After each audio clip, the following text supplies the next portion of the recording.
Segundo Reis, capítulo 6, versículo 1. Os discípulos dos profetas disseram a Eliseu: como vês, o lugar onde nos reunimos contigo é pequeno demais para nós. Vamos ao rio Jordão, onde cada um de nós poderá cortar um tronco para construirmos ali um lugar de reuniões. Eliseu disse: podem ir. Então um deles perguntou: não gostarias de ir com os teus servos? Sim, respondeu Eliseu.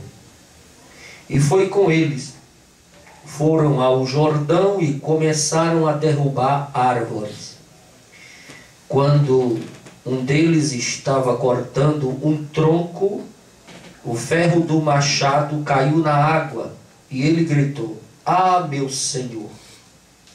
Era emprestado. O homem de Deus perguntou: onde caiu?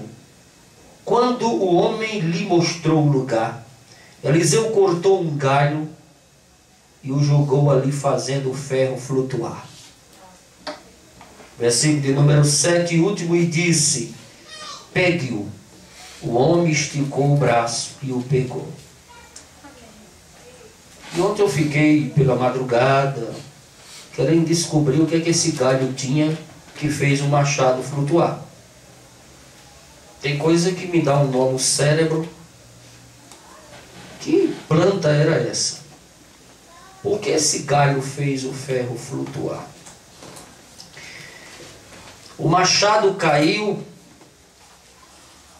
para saberes que a ferramenta não é tua.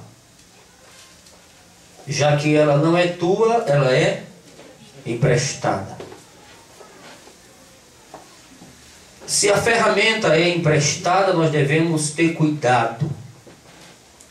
Cuidar dela, amolar a ferramenta, levantar dos bancos. Quando usar a ferramenta, guardá-la, não deixar jogada, porque ela é preciosa e Deus te deu para fazer uma obra aqui na terra. Use a ferramenta. Pare de usar aquilo que não é seu. Não use a ferramenta dos outros, porque ela não cabe, não combina com você. Quando Davi queria destruir Golias, o grande gigante desmoralizando todo Israel, colocaram nele as vestimentas de guerra de Saul. A Bíblia diz que Saul era um homem que a sua altura sobressaía a todos. Ele não era um homem de estatura mediana, era um homem alto, bonito, de presença. E toda a sua vestimenta de guerra, quando caiu naquele menino, baixinho, pequeno, sardento, ruivo, lá dos recantos dos vilarejos de Jessé, onde criava seus rebanhos, a vestimenta ficou grande, ficou incomodando, ficou apertada. Ele tirou tudo aquilo, porque a ferramenta que Deus me deu não serve para você. Cada um tem uma ferramenta especial. Não use a ferramenta do seu irmão. Acunhe o machado. Para de pedir o machado do teu irmão. Tem crente que já perdeu o machado, só está o cabo na mão.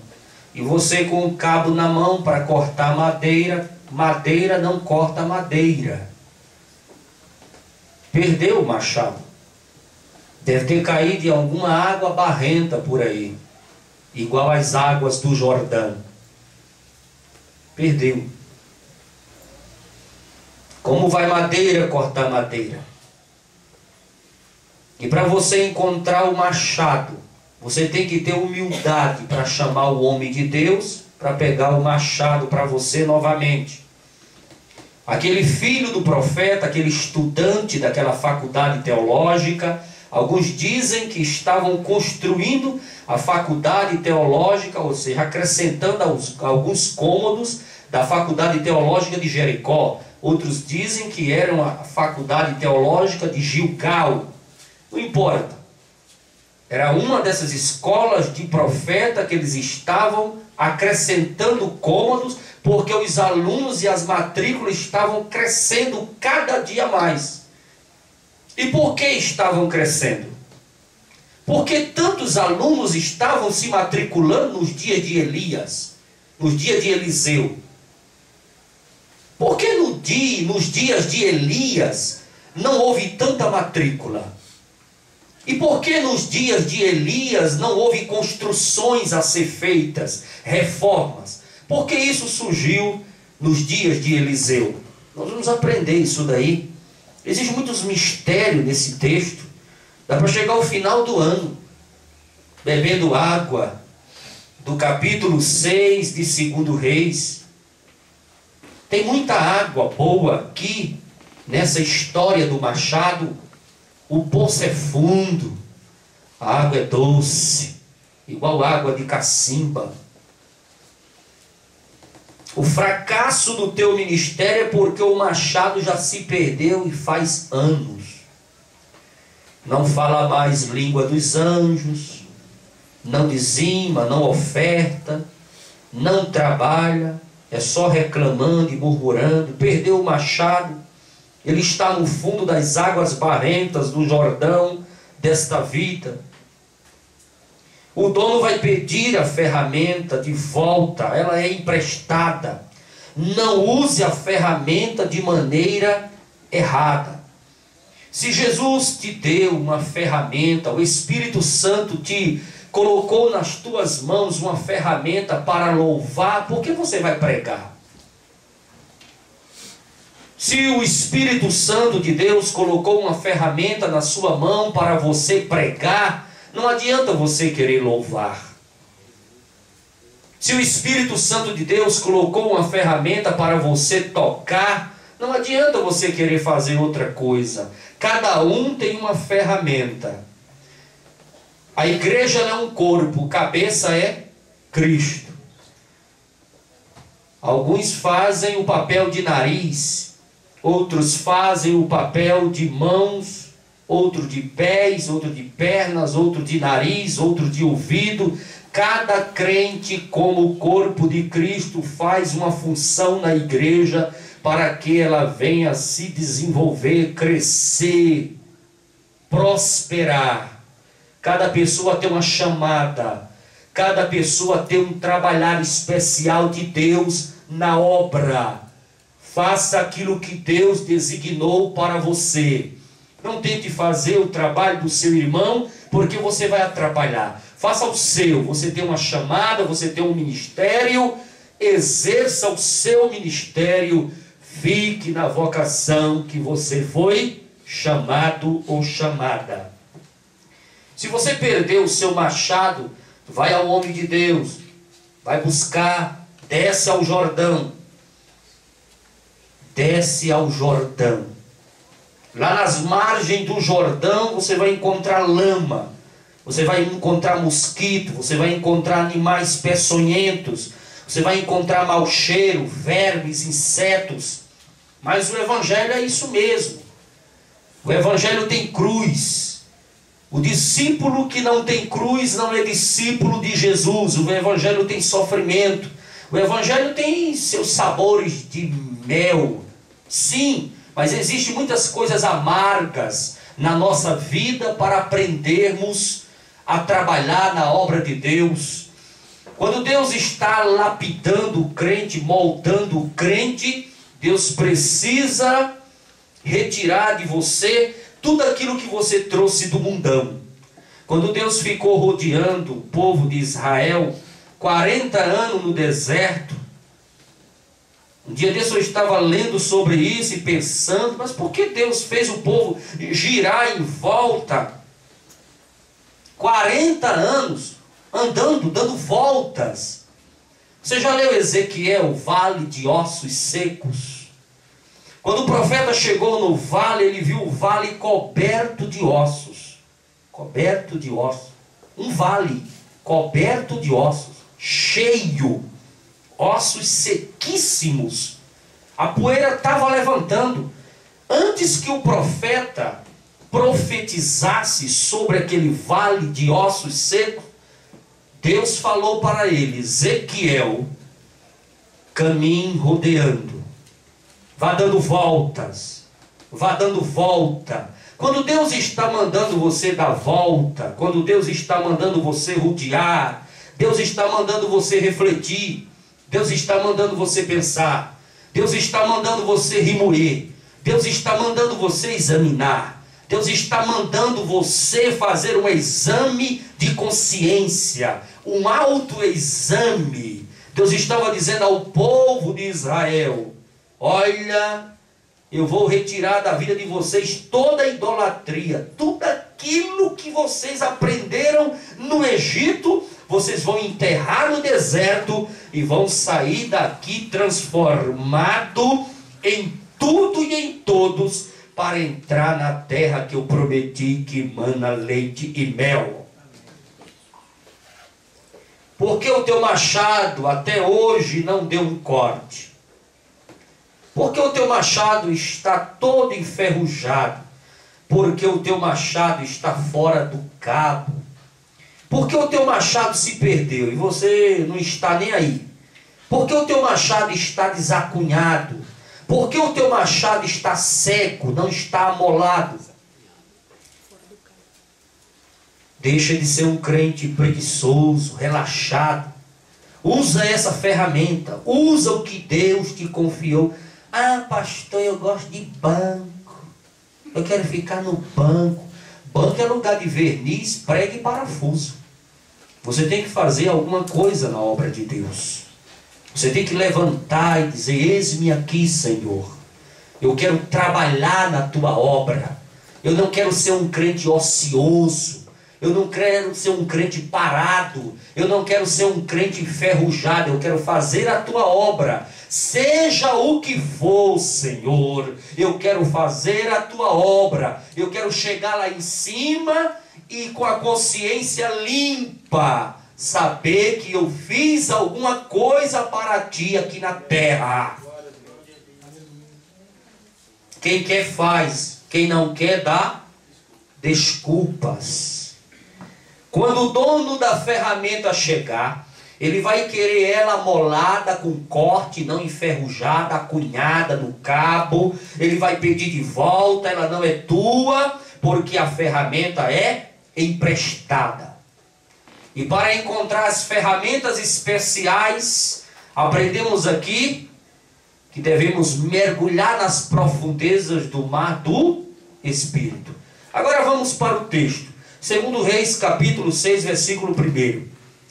Os alunos disseram: mestre, reitor, profeta, Eliseu, o lugar é pequeno.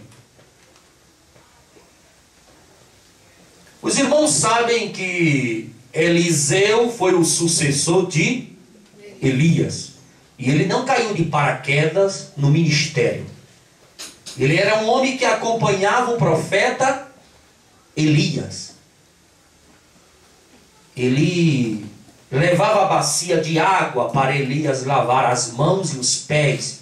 Certamente ele lavava os pés do profeta, do seu senhor Elias, enxugava os pés dele, dava assistência a ele. Eliseu era aquele servo que na madrugada levava copo de água para o profeta Elias, acompanhava o profeta Elias em todas as igrejas, em todos os cultos. Aonde Elias estava, Eliseu estava. Eis-me aqui, meu Senhor. Eliseu teve uma atitude tão linda, tão gloriosa. Quando ele foi chamado para o ministério, ele pediu um tempo ao profeta Elias e disse: está me chamando para a obra? Estou. Eu vou fazer algo que está no meu coração. Ele pegou tudo aquilo que ele trabalhava, ganhava vida, com bois, arando, carro de boi. Ele tacou fogo em tudo, matou o boi, fez um churrascão, convidou toda a família, vizinhos e parentes, e disse: a partir de hoje, estou exercendo o ministério de profeta, come carne, esse churrasco é o churrasco da minha despedida. E partiu, foi embora. Ele não deixou uma ponte para as coisas do passado. Tem pessoas que aceitam Jesus e falam: eu vou deixar aqui guardadinho na gaveta, talvez quando eu desviar um dia eu volte a fazer de novo. Ele não deixou nenhum vínculo com as coisas do passado. Ele cortou o laço com a ponte do mundo, com a ponte do maligno, com a ponte das coisas que contaminam, que distanciam o crente de Deus. Ele cortou tudo, ele queimou tudo, ele destruiu tudo e saiu com a mão na frente e outra atrás, sem nada. Ele pegou o passado, pegou aquelas páginas do passado, colocou numa gaveta, colocou o cadeado, tacou fogo e foi escrever uma nova página de vida, fazendo a obra de Deus e servindo ao profeta Elias. Um dia Elias viu que ele era muito dedicado, muito atencioso, e Elias falou: eu estou perto de partir, eu já estou com a passagem na mão. Essa passagem quem me deu foi Deus, numa madrugada que eu estava orando. E essa passagem aqui eu vou subir numa carruagem de fogo, de cavalo de fogo. Quem guia ela são anjos de fogo. E a passagem está na minha mão. Está aqui a data que eu vou partir. Está tudo aqui. Se você me acompanhar até o final da minha jornada, eu vou te abençoar com algo maravilhoso na minha vida, na tua vida, e tu irás ser o meu sucessor. A partir daquele momento, Eliseu não pregava os olhos. Certamente Elias dormia e ele ficava acordado. Ele precisava ver o momento da partida de Elias, que subiu numa carruagem de fogo, simbolizando a igreja que vai ser arrebatada. E quando ele atravessou o Jordão, e Eliseu junto, e ele: fica aqui, eu não fico, eu estou contigo, eu quero a bênção. Ele foi muito insistente. Elias muitas vezes falou: tu está cansado, tu precisa dormir, você precisa descansar, se alimentar, fica aqui. Não, eu quero a minha bênção. Igual Jacó, no Val de Jaboque, encontrou com o anjo e disse: eu só te largo quando tu me deres a minha bênção. Ele disse: o sol está nascendo, me solte. Ele disse: eu não te solto, eu só te solto quando tu me abençoares. E quando Elias atravessou o Jordão, ele disse: chegou o momento da partida, a carruagem já está vindo, me pedes o que queres, eu quero porção dobrada do teu espírito. E certamente quando você estuda a biografia de Elias e a biografia de Eliseu, você encontra o dobro de milagres que Eliseu fez, juntamente comparando com os milagres de Elias. Eliseu fez o dobro. Então aí está explicado a unção dobrada no teu espírito. Quando Elias partiu, ele começou o seu ministério. Assumiu a reitoria das faculdades teológicas, e aqui está uma história bonita dele fazendo parte de uma dessas faculdades, porque o lugar era pequeno. Mas o lugar ficou pequeno por quê? Porque Eliseu, ele praticou muitos milagres, e cada milagre que ele praticava, cada milagre que Eliseu realizava, a fama crescia. E quando a fama cresce, aonde você chegasse, na internet, nos jornais, nos outdoors da vida, onde você chegava, boca a boca, nas regiões circunvizinhas, você ouvia falar: Eliseu fez este milagre, Eliseu fez este milagre, Eliseu fez este milagre. E com essa grande fama, os alunos, para ser profeta, da faculdade teológica de Eliseu, cada dia mais foi crescendo. A propaganda dos seus milagres fez a matrícula da sua faculdade estourar a capacidade que era para os seus alunos. Então, como o número de alunos cresceu tanto, eles precisavam de um lugar maior, porque milagres arrastam multidões. E o problema ali agora era espaço. Foi um problema sério também para Jesus, o problema de espaço. Assim como Eliseu sofreu com espaço, Jesus também sofreu por causa de espaço. Onde Jesus chegava, o lugar ficava pequeno. Onde Jesus passava, todo espaço era ocupado. Onde Jesus ia, tudo era preenchido, o espaço ficava apertado. Jesus preenche todos os espaços da nossa vida. As multidões seguiam a Jesus e qualquer lugar ficava pequeno e apertado. Jesus em muitos momentos se encontrava ensinando para quase 10.000 pessoas. Vamos ler o versículo de número 2.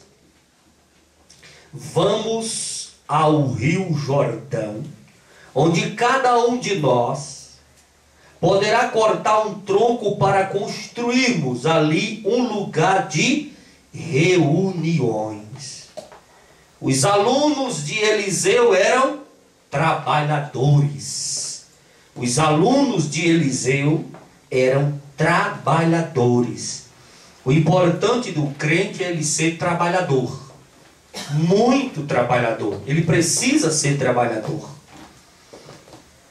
Os alunos da escola de profeta chamaram o reitor da faculdade teológica, o famoso profeta, o sucessor de Elias, o tesbita, para descer ao Jordão. E eu já expliquei aqui que o nome Jordão significa o quê? Desce. Para cortar vigas de árvores, madeira, para construir uma faculdade teológica maior.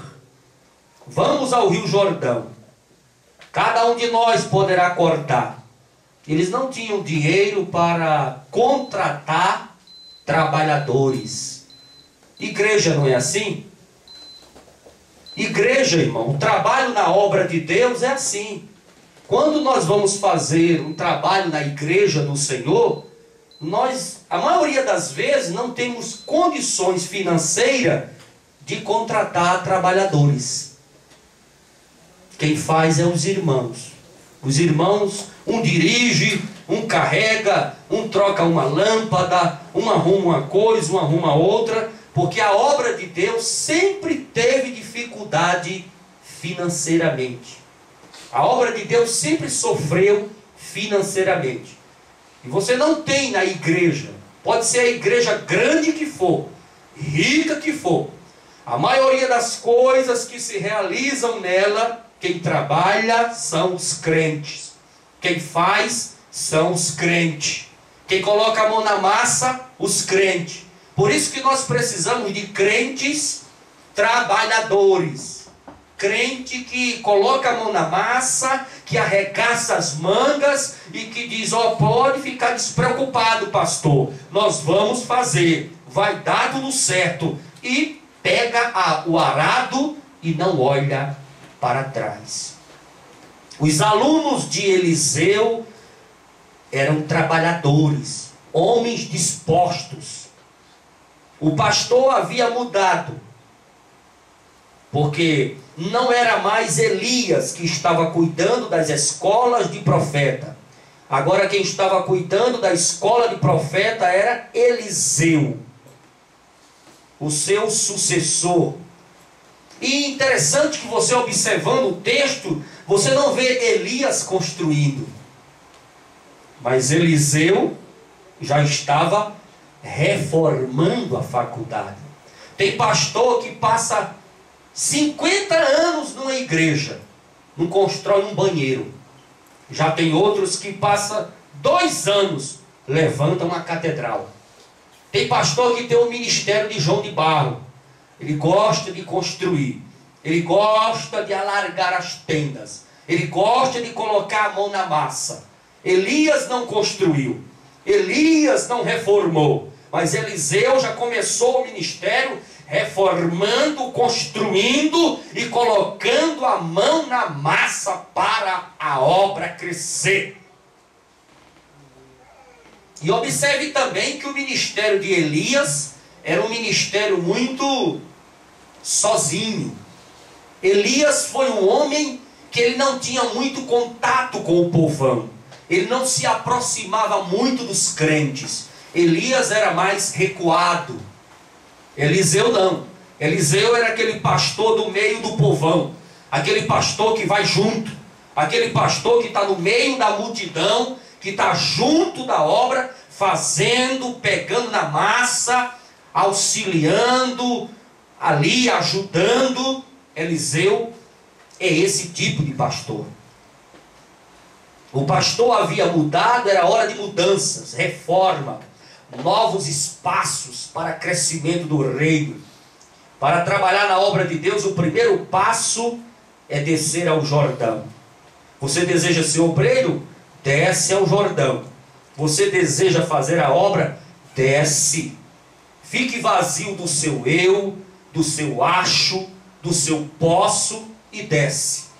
A coisa melhor que existe para fazer a obra de Deus é descer. Descer na humildade, descer na oração, descer na leitura da Bíblia, descer, desce. Quanto mais você descer, mais Deus te exalta. Quanto mais você descer, mais a obra cresce e prospera. Desça. Não seja um obreiro, uma obreira, altivo, orgulhoso, de nariz empinado. A obra de Deus não se faz dessa maneira. A obra de Deus se faz com humildade, um precisando um dos outros. Ela cresce, ela prospera, ela progride. Eliseu disse: pode ir. Um crente sábio disse: vem conosco, meu Senhor. Um crente inteligente sabe que tudo deve ter a anuência do pastor. E às vezes é preciso que ele esteja presente. No versículo 3, venha conosco, pastor, para nos abençoar. Um líder presente, todo mundo sabe que ele mantém a ordem das coisas.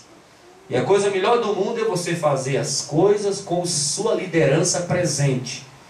Porque ele está vendo, ele está acompanhando a sua luta, o seu trabalho, para que lá na frente ele possa também materialmente, falando aqui da terra, recompensar você. O versículo de número 4: desceram ao Jordão e começaram a derrubar árvores. Desce no jejum, desce na madrugada, desce no joelho, desce na palavra, desce do teu eu, desce das tuas filosofias, desce das tuas ideologias, desce das tuas teologias, desce das tuas axiologias, mergulha no Jordão do Espírito, o Jordão espiritual, desce. Todo crente que desce, Deus usa. Todo crente que desce, prospera. Todo crente que desce, tem vitória. Todo crente que desce, o que colocar na mão dele, há uma grande prosperidade. Versículo 5: um deles, cortando, trabalhando, o ferro do machado desacunhou e saltou e caiu dentro da água. Ele deu um golpe violento, né? Com o machado. Mas ele não viu que o machado estava desacunhado? Machado só solta do cabo quando está frouxo, desacunhado. Quando você estiver trabalhando com a sua ferramenta, observa ela. Se esse machado tem batido na cabeça de outro aluno, tinha matado. Se tivesse esse machado resvelado e batido na cabeça do pastor Eliseu, nós estávamos aqui falando do enterro dele. Quando você estiver trabalhando, fazendo a obra de Deus, cuidado para você não ferir os seus irmãos.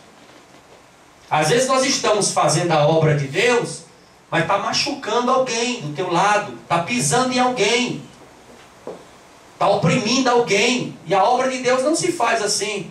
Às vezes eu penso que estou fazendo bem, fazendo uma bênção, e estou aqui o meu irmão com a língua para fora, querendo morrer. Então a obra de Deus não se faz assim.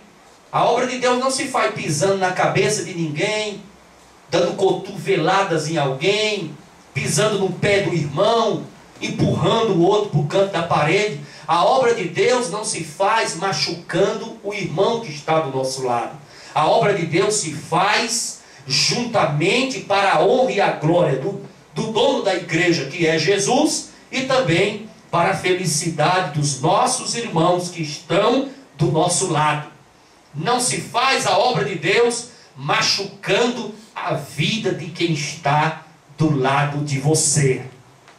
Por que não olhou que o machado estava desacunhado? Machado só voa quando está desacunhado. Estava desacunhado, estava frouxo. Ele continuou batendo na árvore. A felicidade é que o machado soltou e caiu dentro das águas do rio Jordão. Águas que tem 4 metros de profundidade, todo sinuoso, águas barrentas, escuras, muita lama. E agora? E ele deu um grito, rapaz, quando o machado caiu. Mas o machado não era do profeta Eliseu, do reitor da faculdade. Não tinha dinheiro. Não era também de nenhum membro da igreja. Era emprestado. A igreja hoje não é diferente. Muitas coisas que a igreja faz, ela faz pedindo coisa emprestada. Vai fazer um retiro, aí pede micro-ondas emprestado de um, o forno emprestado do outro, a cafeteira emprestada do outro. Não me empreste o seu carro, não me empreste a sua caixa de isopor, me empreste aquilo que eu vi, aquela sanduicheira, me empreste. É assim ou não é? A obra de Deus, a maioria, quando se faz, as coisas são emprestadas. Tem crente que pede emprestado e esquece de devolver, porque ele tem amnésia, né? Mas o certo é você pegar emprestado e cuidar. Se caso na sua mão o emprestado quebrar, você tem que restituir. A obra de Deus continua sendo realizada com coisas emprestadas. O machado era emprestado. O machado caiu na água. E quando as coisas saem do lugar, procura o teu pastor.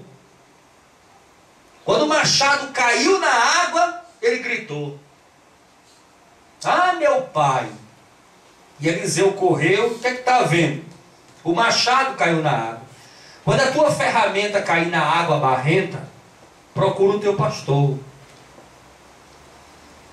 Você vai procurar incrédulo, vai procurar macumbeiro, aí procura o vizinho, aí procura o psiquiatra, procura o psicólogo, procura menos o pastor. Procura o teu pastor. Alguma coisa está dando errado, a ferramenta caiu na água barrenta, procura o teu pastor. Procura o teu pastor. Você trabalha na igreja, você faz a obra, você cuida das coisas do reino. Nunca esqueça que a ferramenta não é tua. Deus te emprestou o dom de profecias, te emprestou o dom de cantar, te emprestou o dom de ensinar, te emprestou o dom de pregar. Esses dons não são seus, é de Deus. Cuide deles. Tem gente que pega o dom de Deus e guarda consigo.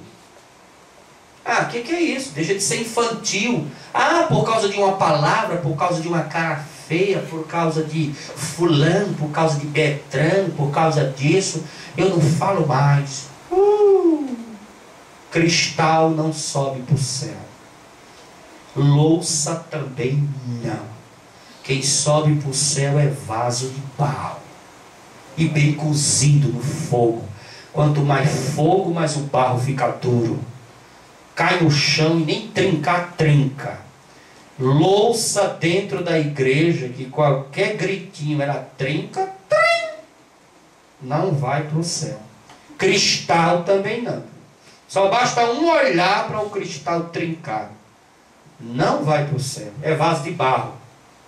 Vaso de barro cheio de azeite.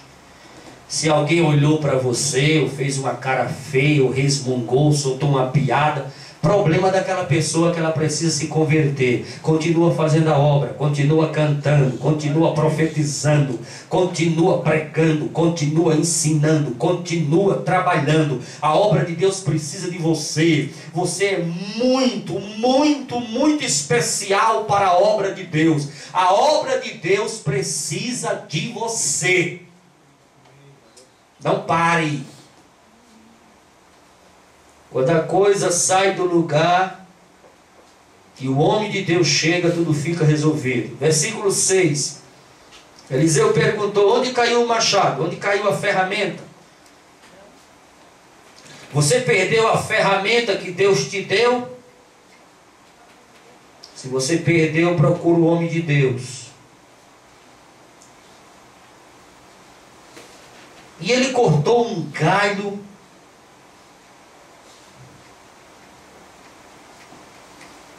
Ele chegou para o rapaz e falou assim: aonde caiu? O rapaz disse: caiu lá distante, 3, 4 metros, lá distante. Se ele joga uma pedra para marcar o lugar, a pedra afundava. Se ele joga o cabo do machado no lugar onde caiu, o cabo ia afundar, porque é pesado o cabo de machado, não é leve. Ele cortou um galho de uma árvore daquela que estava sendo cortada para fazer as vigas da faculdade teológica. Ele cortou um galho, pegou um galho e cortou. Você lembra que quando Eliseu, alguém estava na guerra e uma pessoa morta caiu na cova de Eliseu e tocou nos ossos dele e a pessoa reviveu? A sepultura estava meio aberta. E na guerra, caiu um homem morto ali na sepultura de Eliseu, tocou nos ossos, o homem reviveu. O toque de Eliseu era um toque santo. Se qualquer pessoa jogasse o galho ali, o milagre não ia acontecer.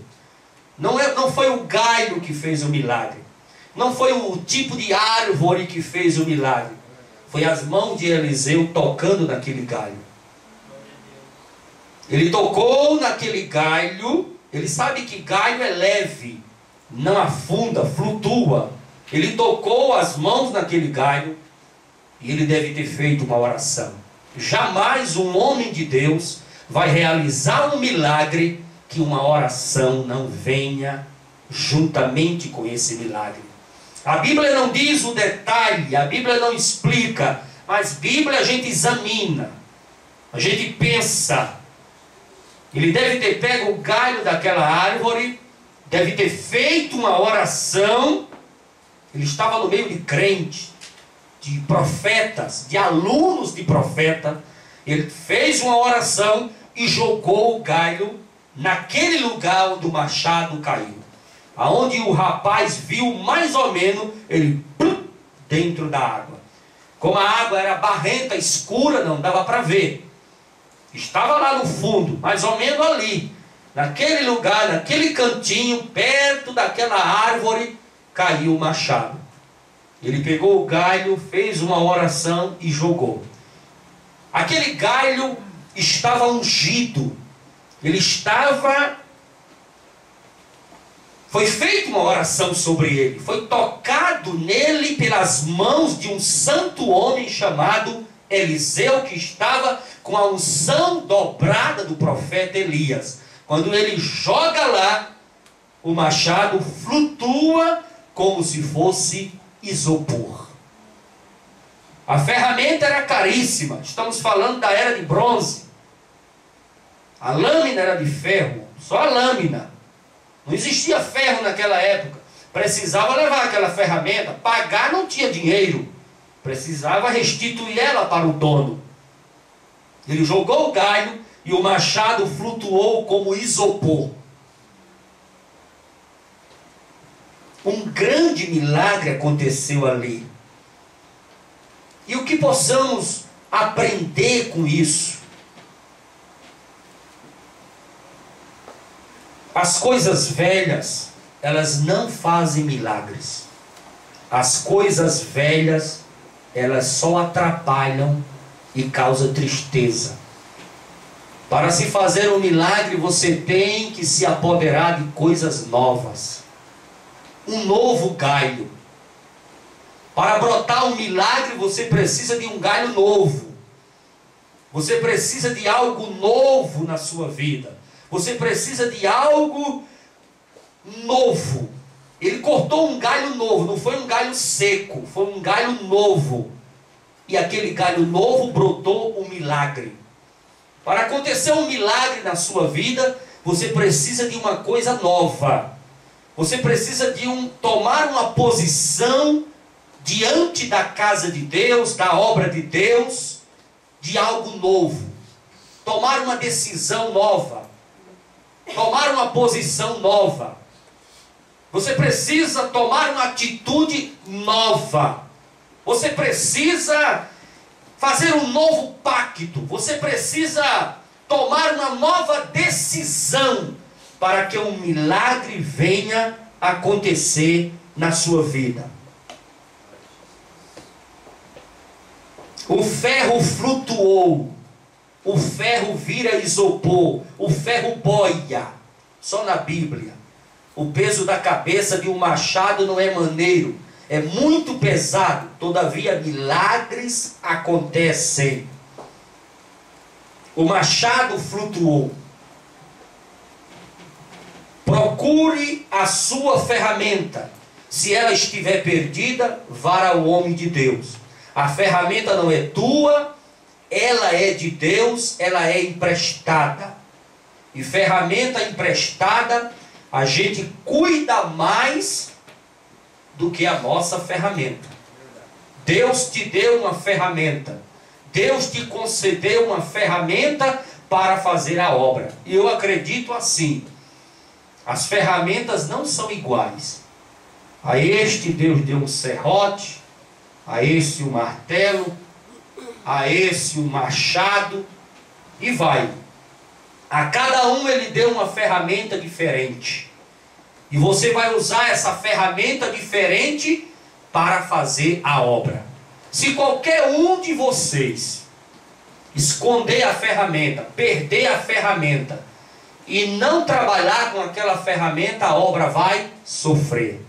Porque na hora que a obra precisar de um martelo, cadê ele? Cadê o martelo? Só quem tem o martelo é ele. Cadê?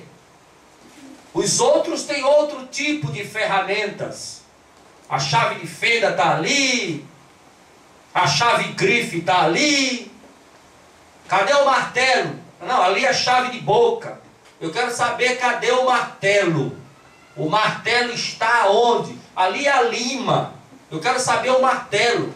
Aonde está o martelo? Como vamos bater esse prego aqui se o martelo não está aqui? Então, se você se ausentar, se você faltar, se você não fizer a obra, se você se esconder, se você ficar parado fazendo corpo mole, a obra vai sofrer por causa de você. A obra precisa de todas as ferramentas. A obra precisa de você. A obra precisa que você tome uma atitude nova para que o ferro venha flutuar. Quando o ferro flutua, o peso desaparece. Muitas vezes o crente não vê o ferro flutuar porque a sua consciência pesa de tanta culpa daquilo que não faz. A Bíblia diz que quem sabe fazer o bem e não faz, peca. Não deixa a sua consciência afundar você. O peso da sua consciência não pode afundar você. Não pode afundar o seu ministério. O peso da sua consciência não pode afundar os seus sonhos. O peso da sua consciência não pode afundar os seus projetos. O peso da sua consciência não pode afundar as bênçãos da sua vida. Você precisa ser abençoado, ser abençoada. Você precisa realizar os seus sonhos. As suas promessas precisam acontecer o mais rápido possível. Mas para isso, precisamos de uma nova atitude, de um novo galho jogado no lugar, em cima de você, ali no problema que está acontecendo. Aquele novo galho vai fazer você flutuar, vai fazer o machado flutuar, vai fazer a ferramenta aparecer, vai fazer você ficar livre, vai fazer você ficar livre desse jugo, deste peso de consciência, vai fazer você fazer a obra precisa de você. Se desprenda das coisas desta vida, se desprenda daquilo que prega você no banco, daquilo que desanima você fazer a obra, daquilo que entristece você fazer a obra. Você não pode ficar entristecido, ficar desanimado. Faça a obra, porque Jesus precisa de você. Deixa o machado flutuar. Crente, quando tem a consciência limpa, pura, ele fica flutuando na obra. Ele faz a obra leve, livre, solto, alegre, feliz, sem nenhum impedimento, sem nenhuma acusação, sem nenhum remorso, sem nada nesta vida tem de que lhe acusar. Você precisa ficar leve e fazer a obra de Deus o mais rápido possível, porque ela precisa de você. Vamos ficar em pé e fazer uma oração.